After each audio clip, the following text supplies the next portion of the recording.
તાપી જિલ્લાના ઉછલ તાલુકામાં અખિલ ભારતીય રાષ્ટ્રીય શૈક્ષિક મહાસંઘની નવી કારોબારીની રચના કરવામાં આવી છે।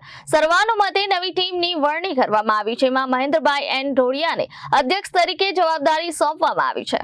તાપી જિલ્લાના ઉછલ તાલુકા ખાતે અખિલ ભારતીય રાષ્ટ્રીય શૈક્ષિક મહાસંઘની નવી કારોબારીની ઘોષણા કરવામાં આવી હતી। નવી કારોબારીમાં અધ્યક્ષ તરીકે મહેન્દ્રભાઈ એન ઢોળિયા, મહામંત્રી તરીકે નવીનભાઈ વી ગામિત, સંગઠન મંત્રી તરીકે હિમાંશુભાઈ એ વસાવે તેમજ સહમંત્રી તરીકે ઉર્વશીબેન કે ચૌધરીની સર્વાનુમતે નિમણૂક કરવામાં આવી। આ પ્રસંગે રાજ્યના ઉચ્ચતર માધ્યમિક વિભાગના ઉપાધ્યક્ષ રૂવીશભાઈ ગામિત, તાપી જિલ્લા મહામંત્રી ગણેશભાઈ કે વસાવા, સંગઠન મંત્રી દાનિયાલભાઈ ડી વડવી સહિતના આગેવાનો ઉપસ્થિત રહ્યા હતા। નવી ટીમ દ્વારા ઉચ્છલ તાલુકાના મામલતદાર, તાલુકા પંચાયત પ્રમુખ અને તાલુકા પ્રાથમિક શિક્ષણાધિકારી સાથે શુભેચ્છા મુલાકાત કરી નવી કારોબારીની જાણકારી આપવામાં આવી હતી। આ દરમિયાન શિક્ષકો અને વિદ્યાર્થીઓના પ્રશ્નોના નિરાકરણ માટે વહીવટી તંત્ર સાથે સંકલન કરી કાર્ય કરવાની પ્રતિબદ્ધતા વ્યક્ત કરવામાં આવી હતી।